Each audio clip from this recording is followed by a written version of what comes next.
the sons of ambrosia, immortality. Amartasya putra. So, and well, let us stop it here. We will see, in your dream, you see that at Tirunam, at Tirukovilur or Tapovanam, you are sleeping alone with a locked door, and you see that you are transported to a South African forest full of flora and fauna, full of plants, trees, and all these things.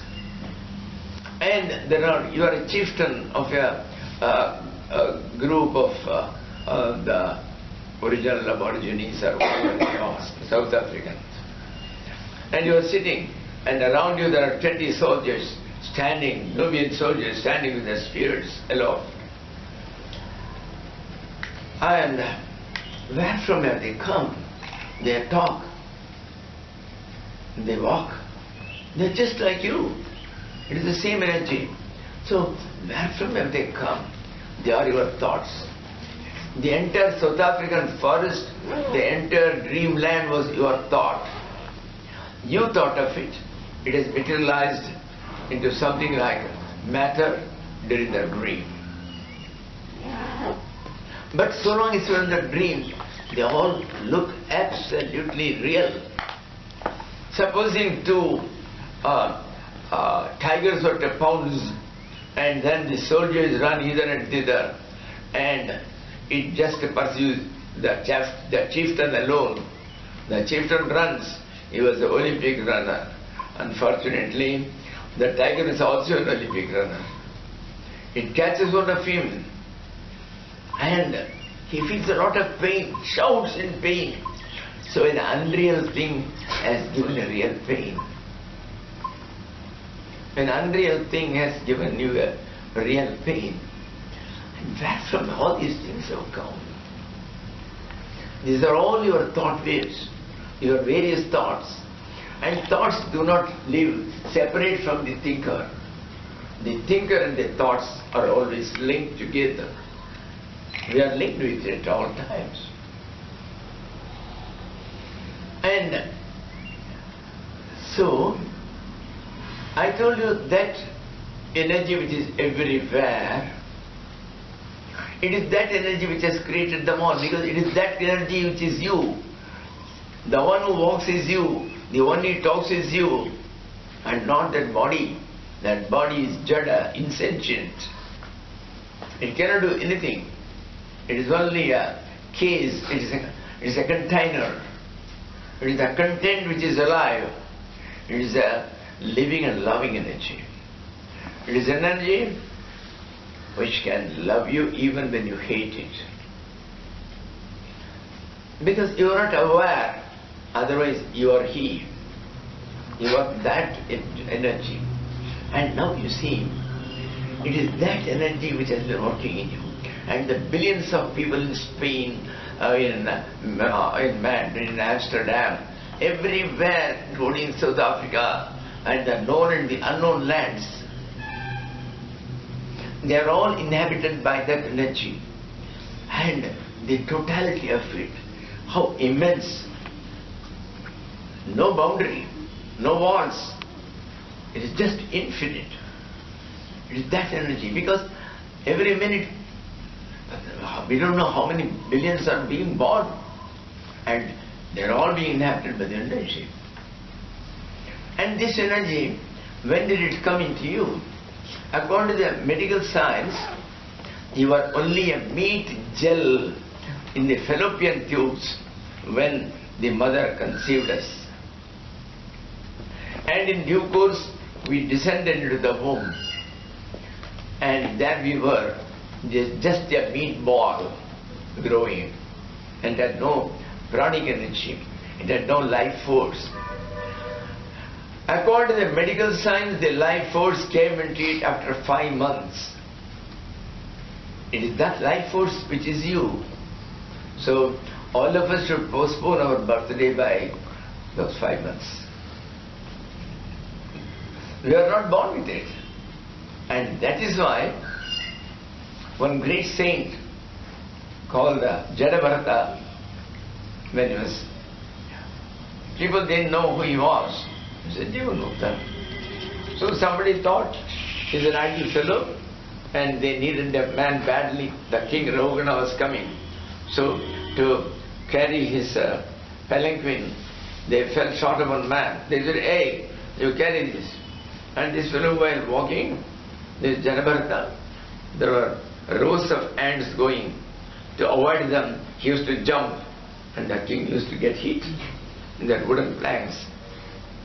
He said, hey, you are so thin. He was a quite healthy fellow. That Janabharata. He just taunts him. Oh, you have come a long way. You are tired. You are so thin. And you are unable to carry that.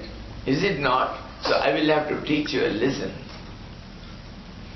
Then Janabharata has never talked to anybody.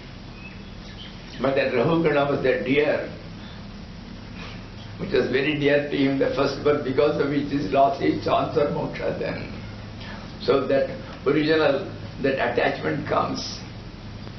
So he says, Staulyam, Karshyam, Vyadhi Adheshcha, Dehena Jatasi, Mena Santi. These are not for the fellow who is supposed to be born along with the body. I was born much later. I was not born along with it. So as I said, you cannot say, I never become thinner, I never become fatter. It is all with the body. I am as I am, always fresh. And this is why that energy, that immense energy, and we are an integral part of it at all times, and we have been connected with it. Unfortunately today we have forgotten it. And each one of us, just like when the electricity comes, the first bulb, it passes on to the other bulbs through this bulb. So as such, the entire series of bulbs are connected with the generator. So ultimately every bulb is connected to the other bulb, as also it is connected to the source at all times. But we have forgotten the source. We have forgotten the source. If only you just try to remember what you have forgotten and then re-establish your link with that immense energy, you are no longer small. You are that. The entire totality, the entire absolute, the only reality, and that you are. So, a thing which you have forgotten, which you have known once, how do you try to bring it to the memory? You think of it again and again and again. You go on thinking of it, it comes back to you. That is called Satata Smarana. You think of the final Brahman, the ultimate reality, the only reality, and all of the entire thing, the entire world is not apart from it. And thus, when we do it, well, the supermarket for happiness is there for you. The key is handed over to you, you go in and never come back. We are all in Ananda. After all, we all want happiness. You will get perennial happiness. May we all have it. Hari Om to you. In each state, it tells you something about yourself, except Jagrata Avastha. Jagrata Avastha is an avastha of great confusion, where not only we and multiplicity is projected as real, whereas in Swapna we get something which we have not thought about till now.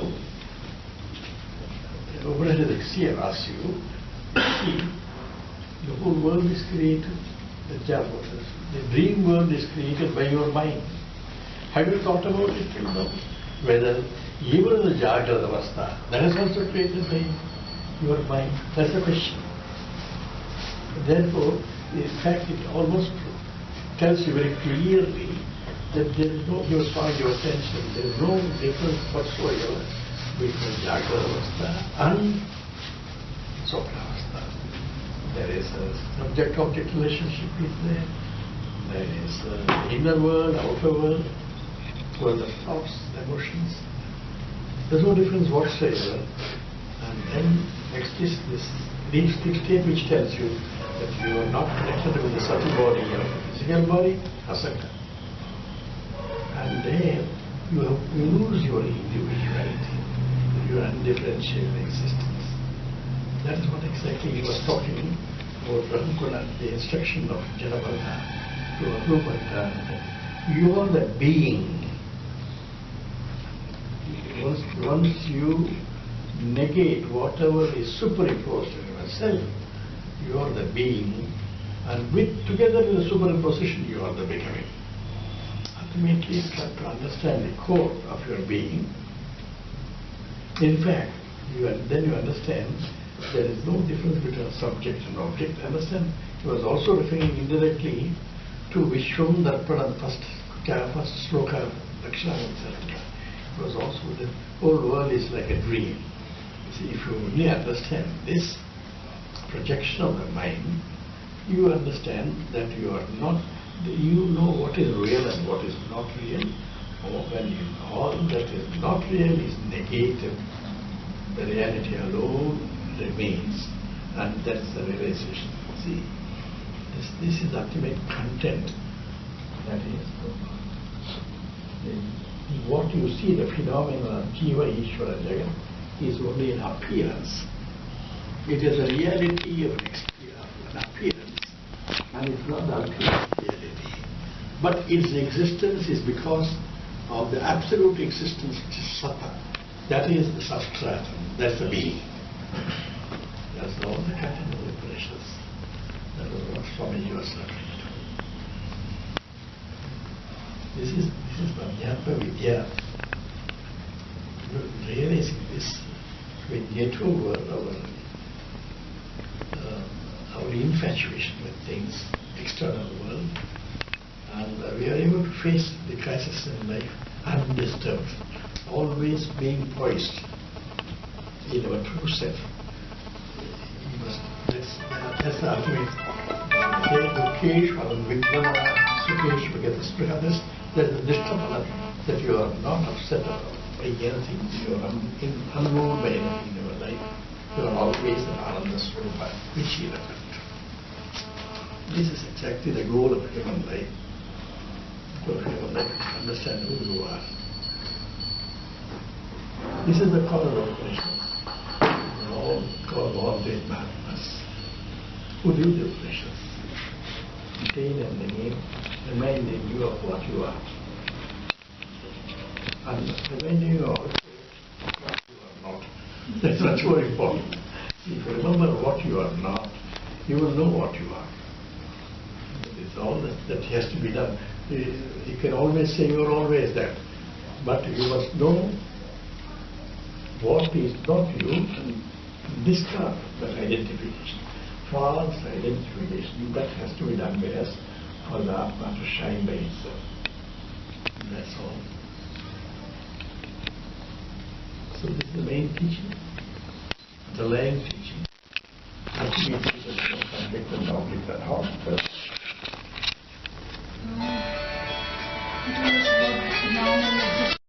That is, let us take a normal ordinary statements. Is a tall man. So you see the tall man. Man is the noun and tall is the adjective, isn't it? The tall gives a quality of the man, some property of the man. Whereas when you look at a golden bracelet, it's a golden bracelet. When you talk about golden bracelet, what is the noun? Bracelet is a noun, and golden is the adjective, isn't it? But really speaking, supposing this bracelet is in your safe, if this fellow, a thief comes, will he say, I want only necklace, not a bracelet, will he leave it? He looks into the gold. Gold is a real vastu there. The vastu is in the adjective.